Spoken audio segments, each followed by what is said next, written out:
I'm Scott Leadingham. Thank you for joining us here in the unique Northwest. We are joined by Austin Jenkins, Olympia correspondent for the Northwest News Network. Thanks for joining us, Austin. It's great to be here, Scott. I hear that you almost forgot your tie today, and just because you were going to be on with us, you had to make some alternate arrangements for a tie. So thank you. Yeah, I have some standards to uphold even on casual Fridays. Well, great. So we won't keep you too long so you can take that tie off. But in the next 15 or so minutes, we're going to talk about some busy Northwest news this week. The shooting at the Olympia, Tumwater area Walmart that Austin covered pretty in depth this week. Also about the end of the McCleary education funding case in the state of Washington. That's been a long-running one that Austin's been covering. And also about the Trump administration's immigration policies and how they've been affecting people here in the Northwest and how elected officials have responded. So if you have any questions along those topics or others that Austin covers there in Olympia, ask those in the comments section and we'll try to get to them now or after the live stream here. So first up, Austin, a busy week for you. You were there on Father's Day last Sunday, I imagine maybe at home with your family, and the shooting happens there and kind of some chaos unfolds. Tell us what it was like at the scene getting there to the Walmart in Tumwater. Well, this is the kind of situation that you dread.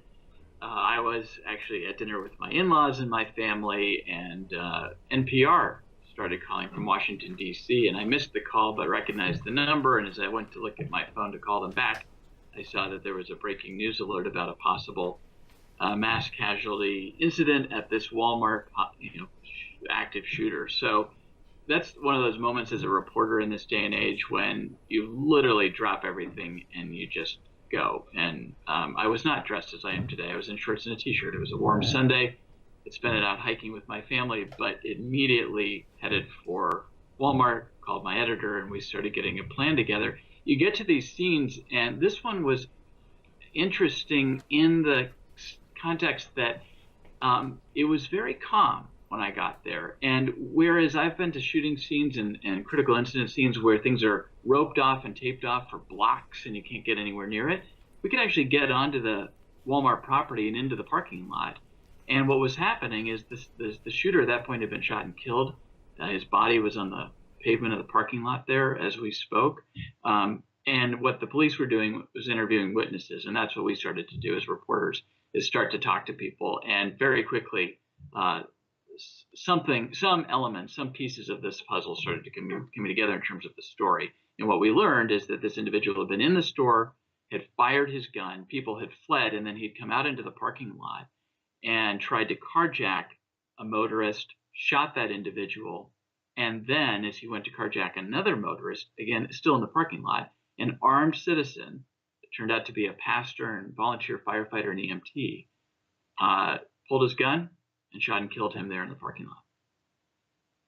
So it took a few days before some of that information came out, obviously, and you were very good on the scene there in the hours and the days following. And it was a few days before we actually learned the name of the armed pastor who shot, and I know there was another armed person.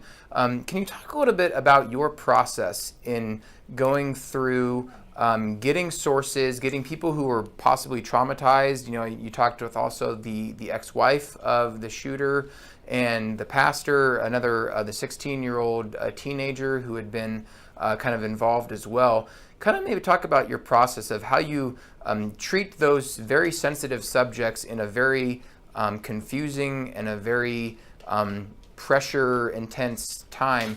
What's your thought process as a reporter and just as a human being and a father about dealing with those subjects at those times?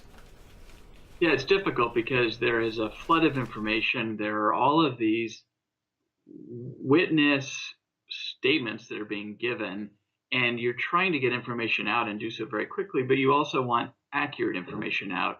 And you don't want to be in a situation later where you're retracting a bunch of bad information that was reported in the moment. So it's a real delicate balancing act. I'll give you a couple of specific examples. I parked at the Walmart. I actually parked across the street in the Costco parking lot, walked across the street. There was a huddle of Walmart employees standing there, and I immediately approached the first person I saw. It was a woman who was actually walking away, a Walmart employee. She agreed to talk to me, gave me her first name, and she said that this person had come into the Walmart and shot in the sporting goods section. And I believe she even at that moment told me that he had shot into a case that held ammunition. That turned out to be true. Later on, we found out. I did not use that detail in my coverage, in part because I talked to people who were closer to the end of how this ended in the parking lot, but also because I wasn't convinced that she had seen exactly where this happened and that that was verifiable information. The other part of that is that it turns out that there was some bad information about whether that Walmart sells guns. It does not. It does not sell firearms. It does sell ammunition. So it's that kind of detail where it'd be very easy to get incorrect information out.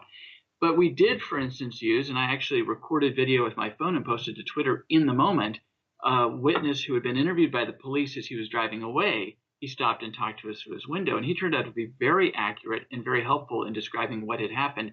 He had not participated directly, but he had provided some first aid to the carjacking victim. He had spoken with the man, the pastor, who had fired the fatal shot to stop the gunman, and we used that information, and it was very helpful. As for the teenager, we are certainly sensitive about talking to youth, especially youth who've been through traumatic circumstances. In this case, the mom was with the kid during the interview, and they wanted to tell their story because he had been shot at a different location prior to the Walmart shooting, and they didn't want that to get lost. And what her son went through was incredible and traumatizing, and they didn't want that lost, and they thought it was important to be told. He's driving along. This guy is standing in the middle of the street pointing a gun at him, and he tried to get past him and was shot at through the windshield. The bullet came through the steering wheel and nicked the kid's thumb, and somehow, miraculously, he wasn't more badly injured or shot and killed at that point.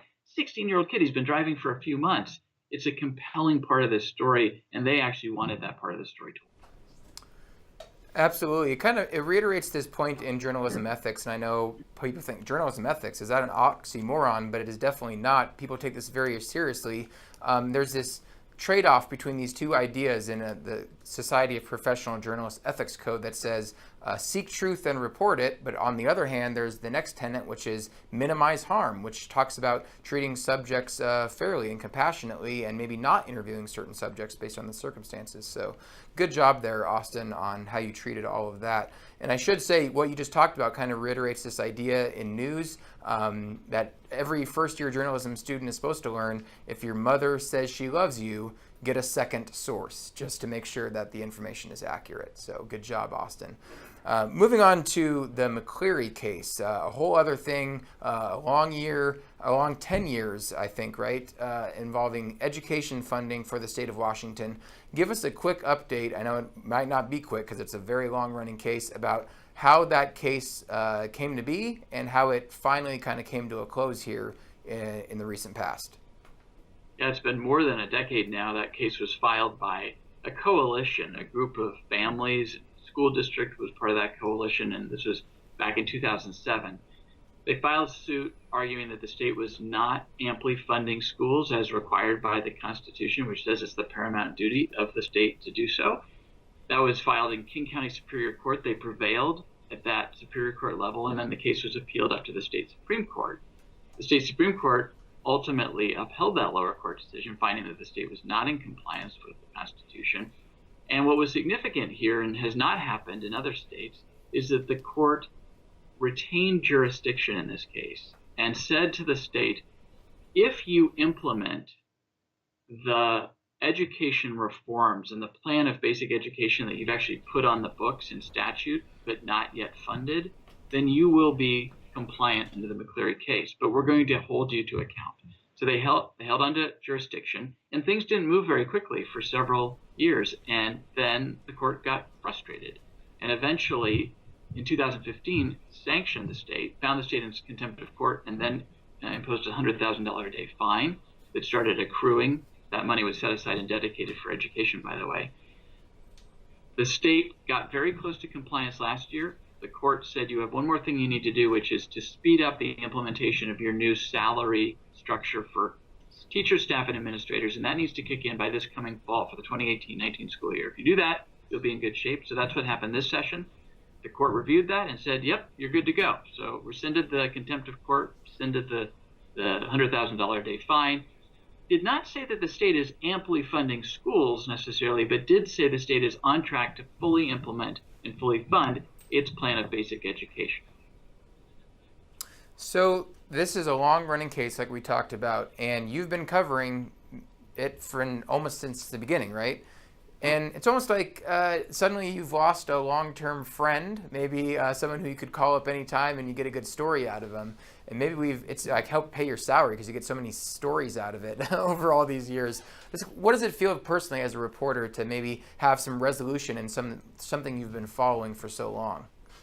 I think any time as a reporter that you get to see the beginning, middle, and end of something, that there's a certain satisfaction in that. That's one value, I think, in having a longer tenure on a beat like the State House beat, is that you get to see history be made. You get to see change, and change often happens slowly, especially when government is involved.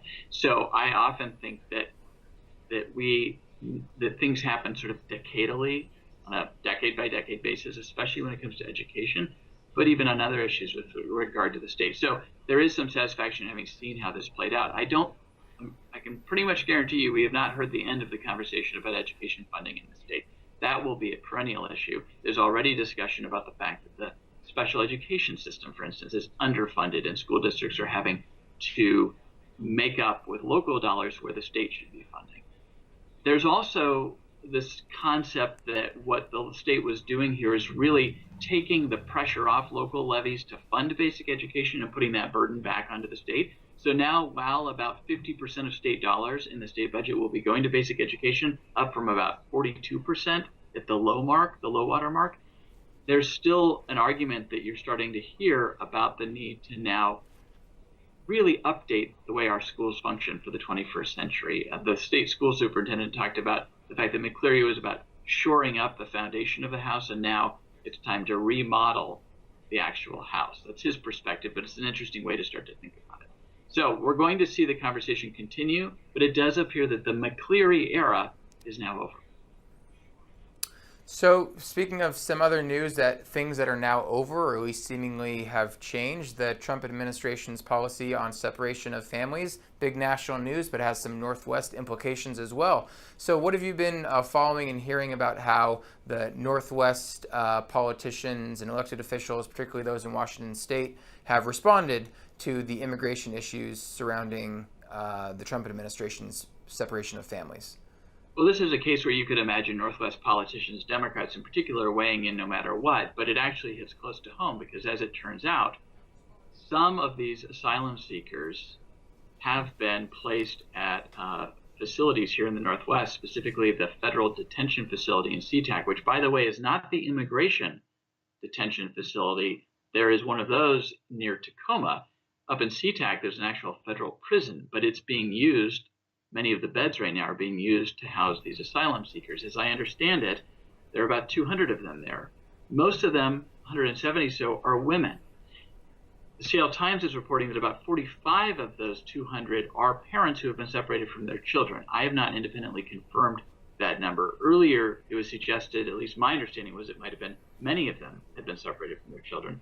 Nonetheless, what you have seen is the Northwest Democrats, Governor Jay Inslee, Attorney General Bob Ferguson, many members of the Northwest congressional delegation, very forcefully denouncing this policy. And then this week, even as the president signed his executive order ostensibly to stop this practice, Attorney General Bob Ferguson announced that Washington, is leading a multi-state lawsuit to challenge this policy. And he's making the argument that the executive order is, the way it was written, that it is, to paraphrase him, full of holes, and that there are still due process concerns and that there is avenue for litigation. So now we are seeing Washington and Oregon and other states take a legal step, taking legal action to challenge this policy, as opposed to just using the bully pulpit and denouncing it verbally.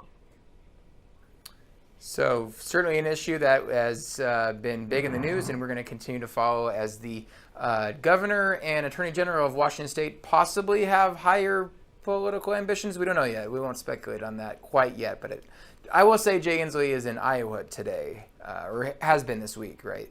So yeah, he will be speaking at the Iowa Democratic Party dinner tomorrow night, Saturday night.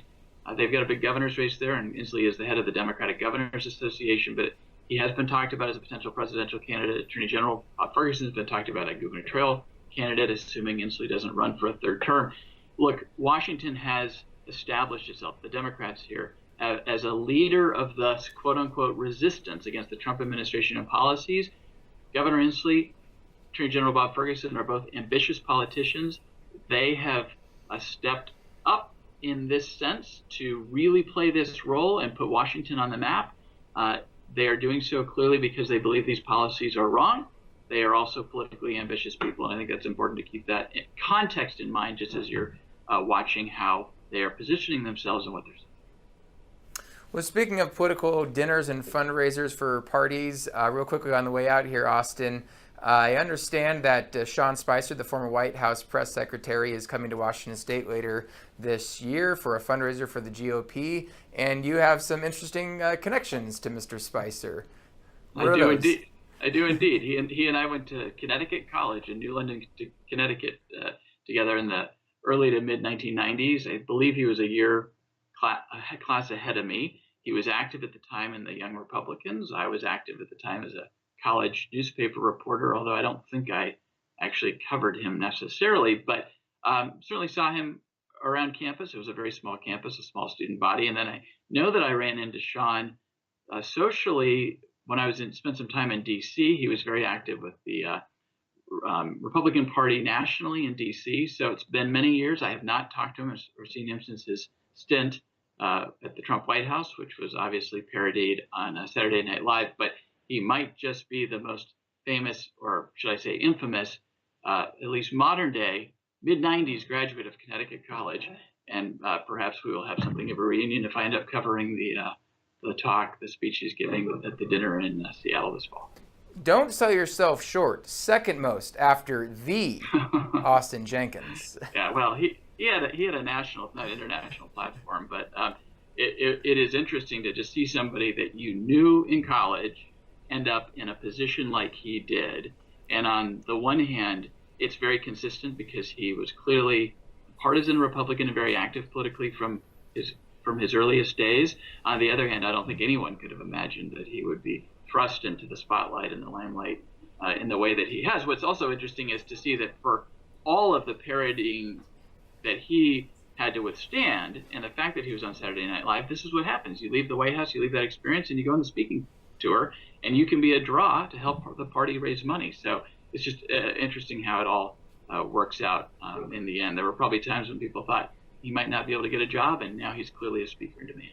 Well, you don't need to leave your job, Austin, to be an important speaker for us. You're welcome back anytime. Thank you for joining us today, Austin. You're very welcome. All right. Thanks for having me. If you want to read more about any of Austin's coverage, see it at nwpb.org, and join us every Friday here on Facebook, where we talk about news here in the unique Northwest.